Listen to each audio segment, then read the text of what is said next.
सुभाषिष भैया बहनों, पिछले वीडियो में पार्ट 4 के प्रश्न उत्तर करवा दिए थे मैंने। आज हम पार्ट 5 पढ़ेंगे। पार्ट 5 का नाम है अक्षरों का महत्व है। अक्षरों का महत्व। पार्ट 5 यह है निबंध। क्या है? निबंध है ये। इसके लेखक है गुणाकर मुल्ले। गुणाकर मुल्ले। अक्षरों के बारे में बताया गया इस पाठ में। तो अब आप पाठ्य पुस्तक निकालें अपनी हिंदी की और पाठ 5 निकालें और मेरे साथ आप भी पढ़ें और समझें। अक्षरों की कहानी। इस पाठ में अक्षरों की कहानी बताई गई है। ये पुस्तक अक्षरों से बनी है। सारी पुस्तकें अक्षरों से बनी है। तरह तरह की पुस्तकें, तरह तरह के अक्षर, यानी ये पुस्तक किससे बनी है? अक्षरों से। अक्षरों के संयोग से, योग से ये पुस्तक बनी है। और अलग अलग तरह की पुस्तकें बनी है अक्षरों से। दुनिया में अब तक करोड़ों पुस्तकें छप चुकी है। हजारों पुस्तकें रोज़ छपती है। यानी दुनिया में करोड़ों पुस्तकें छप चुकी है और सब में अलग अलग बात बताई गई है अक्षरों के द्वारा। तो हजारों पुस्तकें रोज़ छपती है। तरह तरह के अक्षरों में हजारों की तादाद में रोज़ ही समाचार पत्र छपते रहते हैं। अलग अलग अक्षरों में, तरह तरह के अक्षरों में हजारों तरह की पुस्तकें और कई तरह के समाचार पत्र छपते रहते हैं। इन सब के मूल में है अक्षर। इन सब के बीच में क्या आता है? अक्षर। हम कल्पना भी नहीं कर सकते कि यदि आदमी अक्षरों को न जानता तो आज इस दुनिया का क्या हाल होता। ये हमें पता नहीं है। आज हमें दुनिया के बारे में किसी प्रकार की कोई जानकारी नहीं होती अगर हम अक्षरों का महत्व नहीं समझते, अक्षर नहीं पहचानते, अक्षर नहीं सीखते। तो कोई कह सकता है कि हम अक्षरों को अनादिकाल से जानते हैं। अक्षरों का ज्ञान हमें किसी ईश्वर से मिला है। किसी ने कहा कि अक्षरों का ज्ञान हमें अनादिकाल से चलता रहा है और कोई कह रहा है कि अक्षरों का ज्ञान हमें केवल ईश्वर से ही प्राप्त हुआ है, ईश्वर से ही मिला है। पुराने ज़माने के लोग सचमुच ही सोचते थे कि अक्षरों की खोज ईश्वर ने की है। पुराने ज़माने के लोग, जो बड़े बुजुर्ग लोग थे, वो लोग सब ये सोचते थे, अनपढ़ लोग, कि पुराने ज़माने के लोग सचमुच ये सोचते थे कि अक्षरों की खोज ईश्वर ने की है, भगवान ने की है। पर आज हम जानते हैं कि अक्षरों की खोज किसी ईश्वर ने नहीं है। अक्षरों की खोज किसी ईश्वर ने नहीं की है, भगवान ने नहीं की है, किसी देवी देवताओं ने नहीं किया है, बल्कि किसने किया है? स्वयं आदमी ने की है।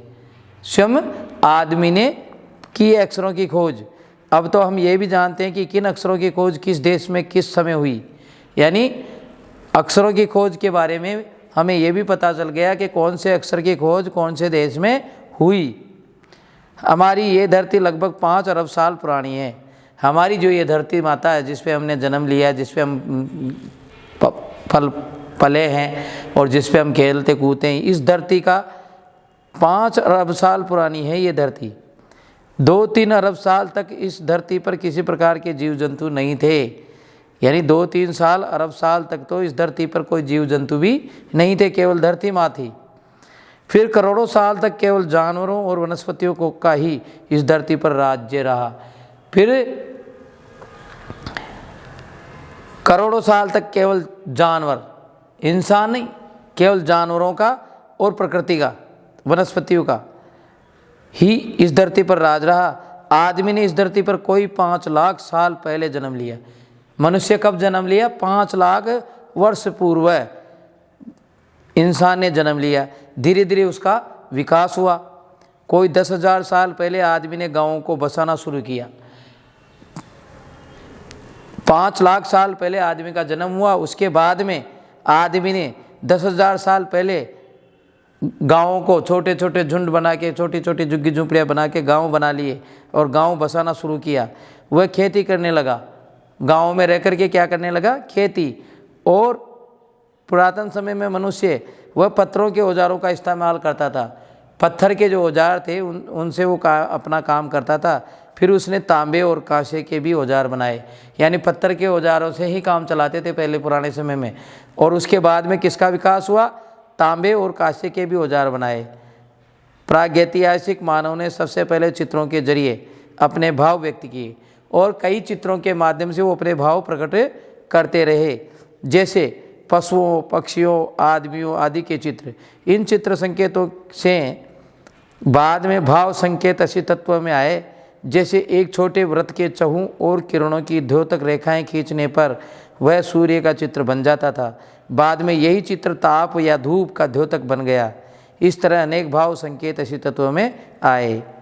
यानी पशु पक्षियों और आदमियों के चित्रों से पहचाना जाता था संकेतों के माध्यम से, इशारे के माध्यम से, ये चित्रों के माध्यम से। एक छोटे वृत्त के चौ, एक छोटा सा गोले की तरह किरण का द्योतक रेखाएं खींचने पर, यानी किरण को दिखाना है तो छोटी छोटी रेखाएं खींच करके दिखाई जाती थी और सूर्य का चित्र भी बना करके दिखाया जाता था। बाद में यही चित्र किस नाम से हुए? ताप या धूप का द्योतक बन गया। इस तरह अनेक भाव संकेत ऐसे तत्वों में आए। तब जाकर काफ़ी बाद में आदमी ने अक्षरों की खोज की। इसके बाद में मनुष्य ने अक्षरों के बारे में जानकारी प्राप्त की, खोज की। अक्षरों की खोज के सिलसिले को शुरू हुए मुश्किल से 6000 साल हुए हैं। यानी अक्षरों की खोज कब हुई थी? 6000 साल पूर्व, केवल 6000 साल, 6000 साल पूर्व हुई थी।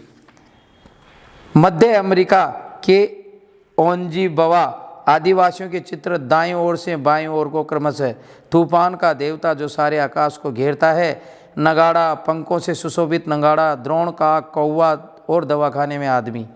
अक्षरों की खोज के साथ एक नए युग की शुरुआत हुई। कौन से युग की शुरुआत हुई? एक नयापन आया। अक्षरों की खोज होते ही प्रकृति में और इंसान में एक नयापन आया। आदमी अपने विचारों और अपने हिसाब किताब को लिख कर रखने लगा। जब अक्षरों की खोज हो गई तो व्यक्ति को लिखने का बोध हुआ, लिखने का ज्ञान हुआ।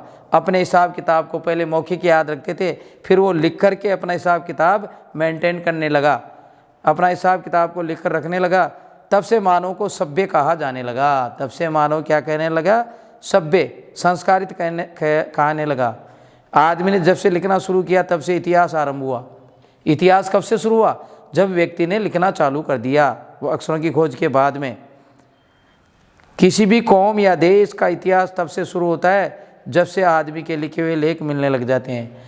किसी भी देश के बारे में या कौम के बारे में कब जानकारी मिलती है? जब आदमी अपने डायरी लिखने लग जाता है, तब से ही उसकी जानकारी, पुख्ता जानकारी मिलती है।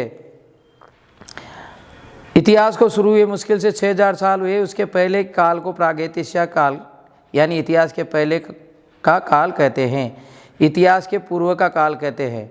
अतः हम देखते हैं कि यदि आदमी अक्षरों की खोज नहीं करता तो आज हम इतिहास को न जान पाते। अगर पुराने ज़माने में अक्षरों की खोज व्यक्ति नहीं करता तो आज हम जो पूरे देश के बारे में, राजा महाराजाओं के बारे में, इतिहास, अपने भारतीय इतिहास के बारे में हमें जानकारी नहीं मिल पाती। हम ये न जान पाते कि पिछले कुछ हज़ार सालों में आदमी किस प्रकार रहता था, क्या क्या सोचता था, कौन कौन राजा हुए, राजा महाराजाओं के बारे में हैं, व्यक्तियों के बारे में, और इंसान किस प्रकार के होते थे, क्या क्या सोचते थे, इस बारे में हमें कोई जानकारी नहीं होती। अक्षरों की खोज मनुष्य की सबसे बड़ी खोज है। मनुष्य की सबसे बड़ी खोज क्या है? अक्षरों की। अक्षरों की खोज करने के बाद ही मनुष्य अपने विचारों को लिख कर रखने लगा। इस प्रकार एक पीढ़ी के ज्ञान का इस्तेमाल दूसरी पीढ़ी करने लगी। पुरानी पीढ़ी जैसे अपने बड़े बुजुर्गों ने लिख दिया, वो उस बात को पढ़ कर के हमारी पीढ़ी के बारे में जानकारी मिलती है। हम पिछले वालों के लिए, जो आगे हम लिखेंगे वो पीछे वालों के लिए जानकारी के लिए रहेगी। तो अक्षरों की खोज करने के बाद पिछले 6000 सालों में मानव जाति की तेजी से विकास हुआ। ये महत्व है अक्षरों का और उनसे बनी हुई लिपियों का। अतः हम सबको अक्षरों की कहानी मालूम होनी चाहिए। आज जिन अक्षरों को हम पढ़ते थे या लिखते हैं वे कब बनाए गए, कहाँ बने और किसने बनाए, ये जानना जरूरी भी है। धन्यवाद। आज का अपना पाठ पूरा हुआ।